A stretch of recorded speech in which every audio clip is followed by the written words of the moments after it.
Let's see how to create a hyperlink within the same document in Microsoft Word. So first, we want to open Microsoft Word. And as you can see right here, we have our document ready. Now let's say that we want to go into heading number 1 by simply clicking this link.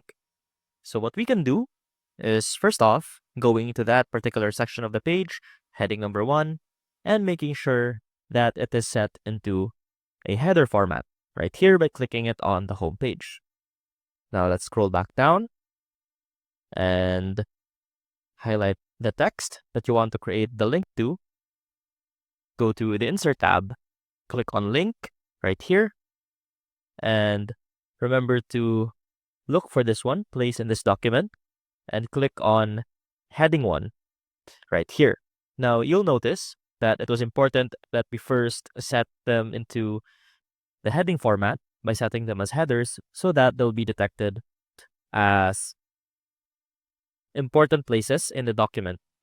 So simply click heading 1, click the OK button, and that should create a link that whenever you click it, will direct you into that particular section of the document. Let's go ahead and try that by clicking Control plus Link, Control plus Click, and there you go.